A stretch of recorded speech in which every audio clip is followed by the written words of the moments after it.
bana ya poto, bana ya Kisasa, bana ya Afrique, bana ya mokili mobimba, bo s'abonner na chaîne ya Elengi, chaîne ya kitoko PS Pro TV. Bomona ba émission ya danger, bomona ba théâtre, bomona ba gag, bomona ba film, ba documentaire, ba film ba pornographie, bomona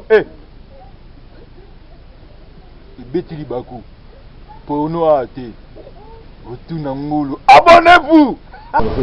Bonjour, vous allez assister à la théâtre entre Oyo et Betty Boy Kofi pour la zone. Ni nimbo za mboka ya Bakongole to ya Barwanda. Rwanda d'abord na minimbo za musika. So ito nito uye banana kozwa entre pour biso to la so basi na bango. Soto ni mobali ni kozwa Congo facilement kataki mwasi na bango. Yoza la Burundi. Burundi to za problème. Nimbo na Rwanda za musika. Vraiment musika. Alors pour battre que on a Betty Boy Kofi non. Betty Makofi de l'occasion c'est biso azaki. So on pas pression et ça dit que va changer la langue. Comme par exemple ça la kuna fête bakendaki ya mariage comme ya matanga bazobe. Mais so comprendre baké fête ya ubina babini bazoni nzo baso baza matanga ni bakundi matanga. Donc voilà comme on dit que ni muzambo ka Congo. Dans bakabola la conférence de Berlin, acte à Berlin, ça bien précis bakabola qui. Bato ayebi histoire bakoyi bato parti ore reposer biso problème milité. Ceux qui mettent ba belge bazaki sincère. Parce que l'administration est dans RDC, colonie belge, c'est la même administration que dans Rwanda et Burundi. Donc il faut poser ce problème. Si on a un peuple, moi, on a dit que le côté de Rwanda, Burundi, RDC, on peut dire qu'il y a un côté de la guidée. Mais l'histoire à côté d'un peuple, là, on pense à un peuple, on peut la sédentarisation à peuple. L'histoire Rwanda à niveau belge, c'est ça. Les Belges, on peut séparer la tenue babima, on va séparer la tenue babima. Bakina na ba frontière, na ba histoire à frontière, na ba histoire à peuple, bakina ngo ba yoko. Ata na scène qui a ta problème de se poser et équiper ba. Mais or nous devons avoir tout bazar expert ba ko biso. Parce que tant chef d'État a dit que tout le monde est expert. Ba expert a vous a peut-être yo nangate. Pour le doit au bazar la région. Ngana sa chef d'État bazo fait ba o bazar congolais. Bozo ba expert international, bazar sincère, ba loba. Vous allez remarquer que même côté de la problème na ba Zambie et aussi là. So comprenez. Je regrette qu'en 1885, 1886, dans la conférence à Berlin, conférence de M. Salama qui dans la conférence à Aïe, de Saint-Germain, en 1886, la conférence de M. Salama qui c'était écrit. Parce que comment on a lettre roi Léopold, en 1885, Baboto Diam en 1908. Quand on a bien cédé en Belgique, il y avait des documents qu'on a cédés. Mon frère, il y a des documents. Là, il y a des documents qui sont allés avec le document en 1889. Ah, on a comment signé. Vous comprenez? Procédure pénale, tout ça, là. Parce que c'est référé à la loi en 1800 arrêté royaux en 1889. Donc, l'histoire est ça. C'est comme ça. Mais les constituants, quand on a une loi sur la nationalité, alors que l'Union moto azali origine congolaise, ils allaient moto ba koko ba fonda ta na vie avant indépendance. Na kati ya Congo ils allaient lo. Siko sio koko na bila za na kati déjà avant indépendance. Tie congolais, faut se na mundu ki pona zango bato. Na koyoka ministre ubewa libia za congolais d'origine. Aba tali origine wana Afrika. Kasi loi na biso, avant existé ça. Loi na biso, c'est notre loi. Oyo lobi ki epesi ouverture. Siko tango yo zokota na kati ya loi pour omifaniza na loi, respecter loi. Ozali congolais d'origine nandini. Mais un congolais d'origine, que ce soit un congolais d'origine, que ce soit un congolais par naturalisation, que ce soit un étranger, tant que vous faites dans le Congo, il faut respecter la loi. Vous comprenez? Il faut respecter la loi, c'est ça qu'on vous demande.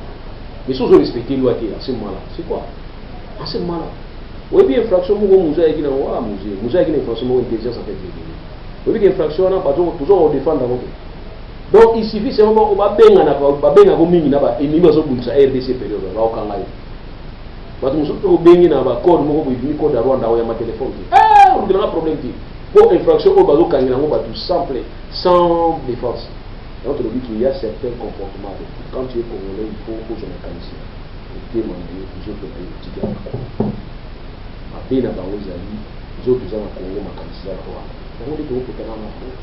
Je viens de me dire, moi je suis nourri dans la même situation là bango, presque même situation. Quand vous dites que bango baza minoritaire, je dis c'est faux. Puisque tu es minoritaire, bango baza raconter toujours délégué. Même à niveau monde à sur délégué. Mais biso tozali awa toza ba Congolais, nga naza Congolais. D'abord par rapport à la loi, oyo elobi ke koko nanga s'installaka na République du Congo avant 1960, nga naza na document oyo koko nanga 1889 asombaki lupango donc ça s'installaki ba premier certificat ya kalawana so okebe ba université ba semba oui ça dit que eza ya koko nanga s'installaka. Mais c'était un qui azaki portugais dans une ville. Est-ce que vous comprenez? Est-ce que vous comprenez? Donc on a dit que par la loi je suis congolais et par mon cœur je suis congolais. Donc pays où on a lela qu'on est capable pays aussi déjà congolais. Donc vous donnez un mot tina ngawati.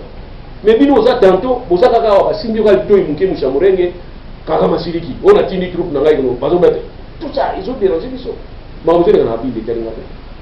Nous avons des grands-pères ngaza na grand-père tombo muso grand-père na biso na kabinda ba kunda ba koko muso na kabinda et toi na bande koza na kabinda muso kuna so to sala ba oto benga ba réunion en famille ba conseil ya famille na niveau ba kuti ba uta na kabinda ba ya ko siéger mais so otali na billette kabibé.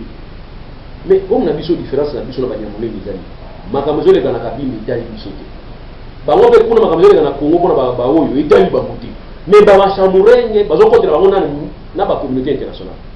Ba kote na bindu kitenge. Yo so mona réfugié kote na mundu. Réfugié na mundu bila zo kote. Oni no na te protéger. Alors, bozo na mboka na bino pere bazo so ngisa bango na mboka na bango kaka mazu bomba boki na kati ya kana bango. O ba kozo basute ba fanda kuna. Oh. Yo ndeko no bundi akime pa na ngana ozo boy kasi ndeko no ko fana na iti ils sont que deux tribus ils sont là comme eux qui ont des 450 tout ça tranquille nous avons dit que besoin de tout le problème mindele communauté internationale tout ça c'est pour créer un désordre dans la RDC pour ça va profiter ba iba. Bonjour tolingi toyeba avis na yo par rapport ya makambo ya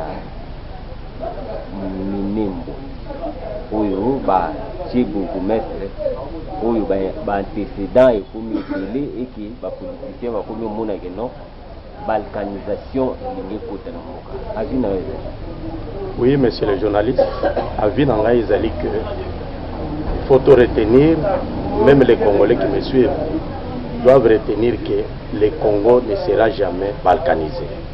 Ça c'est d'abord un. Deux, il faut oyeba ke cas de Minembwe ezali cas oyo ngai nazobenga un morne ou un pétard mouillé. Pourquoi je l'ai dit?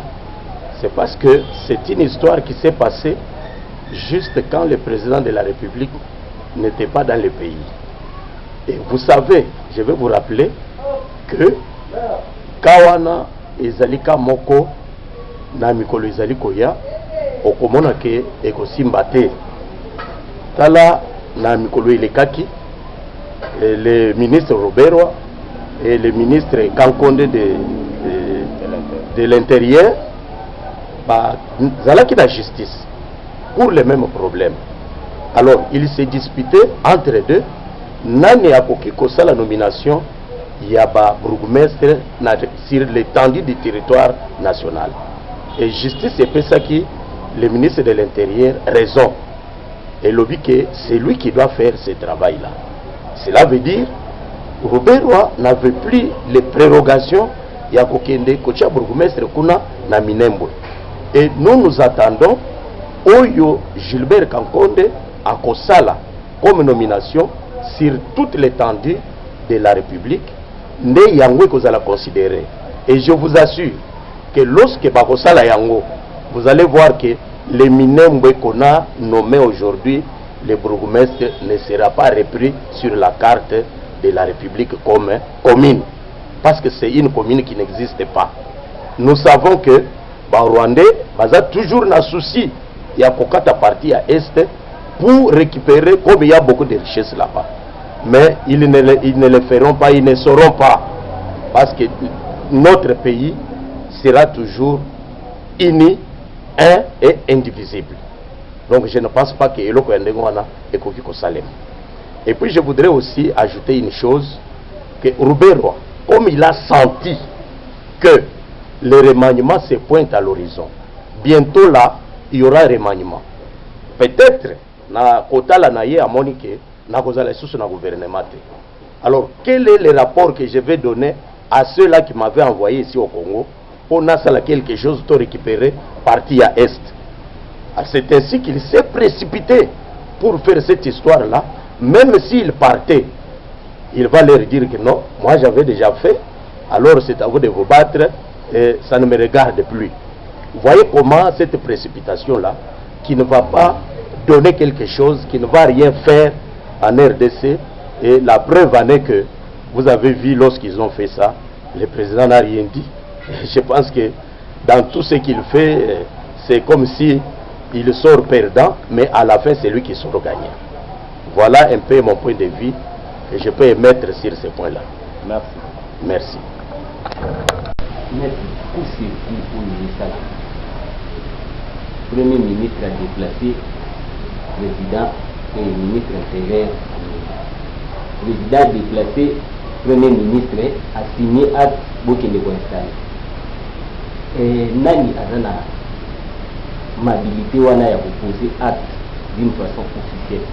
Non, donc on parle d'abord du Cameroun. Le Premier ministre a signé acte. C'est depuis 2013. Le Premier ministre en 2013 a eu Premier ministre. Le Premier ministre en 2013 a signé acte. Tu vois, signé acte, il y a une homogénéité. C'est-à-dire qu'il y avait un seul parti politique au pouvoir.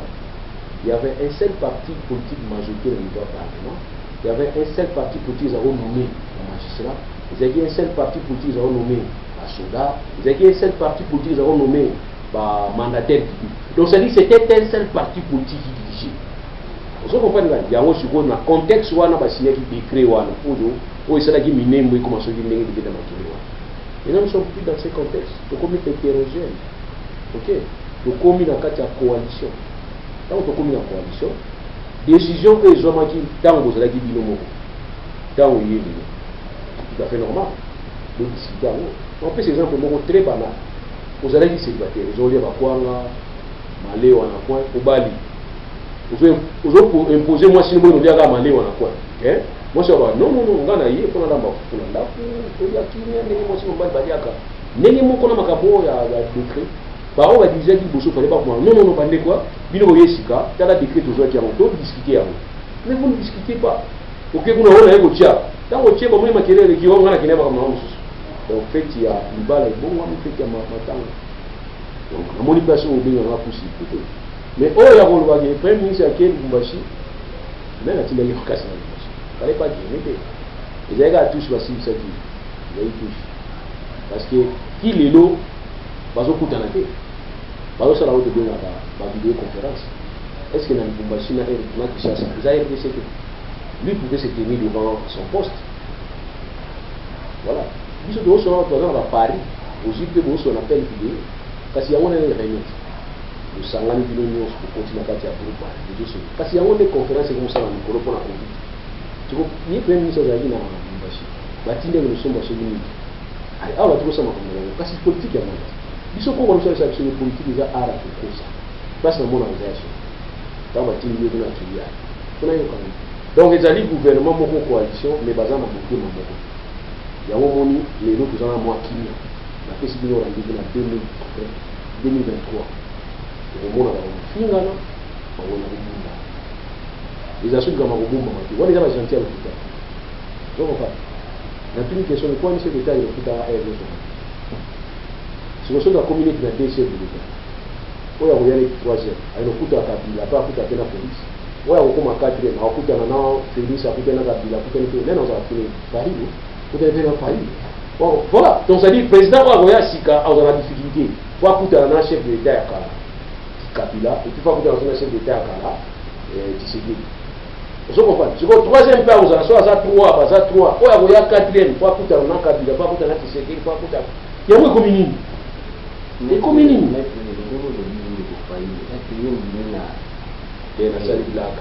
C'est là, pas une seule blague. mais ce peut être za pour mais na marche ou ba uti ko sala Bato boni ko ba kine ko boki temina sepeli ba police na biso ba ko ba kwado otogoli pina muninga o bomba ba ba bambia mo abi ya yo ko ila ba ko abi ya okinike zo mo so pina ngati alugia olala ba bonsi déjà donc woni ya ba police corps la police na ba kwado na kati ba bonsi ya ila pourquoi se comporter comme des fous comme ça vous comprenez comme des sauvages boké kokanga mutu comme vous doit faire force de kanga mutu comme vous tout bola c'est sauvage ça c'est pas normal ils ont des décisions méchantes mais ils ont des décisions méchantes mbongo na biso leo nazoba mbongo na biso mo yo tambola te pour vous uko to bola pina mutu quelle est cette infraction avec so on t'a cette infraction to bola pina na les infractions na mona ba roublage ba to ba pèse ba bon rentrer na pourquoi ba électricien ba pèse ba barami wona roulage ata mona ndo mo bo benga ambashi ça c'est sauvage. Nous sommes or, au côté de Moudou, attaque qui une infraction, n'a pas de pas à la qui va. Qui une infraction, vous avez la plaque d'immatriculation. Vous avez le cas n'a pas d'immatriculation. Mais on a mort à nous car moi, on n'a pas 10 personnes. Et l'identité de la car, on est en immatriculation, on a premier vendeur, 10 batika. Mais or, on a 10 ou on a, on fait les questions. Parce que pour ça, la mutation, imaginez que nous avons 10 personnes, pas de première asomba ya teki na deuxième asomba ya teki na troisième asomba et go permettre mbongo aleki kota parce que mutation wana eza mbongo kota na compte d'État mais au moins mutu ka oyo yo tamona nango ko nango 10e vendeur et premier vendeur ateka on a 83 qui le baza 20 basomba mutu ka wana l'état zo rien identité za kala soki mutu akimi police ko landa ti pona ni infraction mutu ya sali et qu'on cause des dégâts et des communications pour la vie. Nous avons dit au nom des force manœuvre. On va dire qu'on a dit on infraction à force manœuvre. On dit on va foutre un comme ça, 12 000, 13 000. Si on t'a dit qu'on a un moto, pas, on moto c'est pas ça. Alors on dit on a un pas, si on va retourner on a dit pour la nuit. On va faire une infraction. On dit qu'on dit zoba. Oui, mais il y a les athées. Dans d'abord gravité à mon ça. Alors on dit que parce que c'est bien pour identifier la photo que vous avez comme radar pour les qui voient la vitesse que vous avez non autorisé radar et yeux au moins on a écouté papier beaucoup tout la palais parce qu'il y a une place pour les gars qui va au tigre papier contravention à au foot on pas la biso comme on a niveau mais nous envoie des fous des voyous des soldats au bazana mututé inconscients qui se comportent comme des fous donc des vrais fous après soit ça ligne on est comme oh non état de droit non état de droit. Question est-ce que quand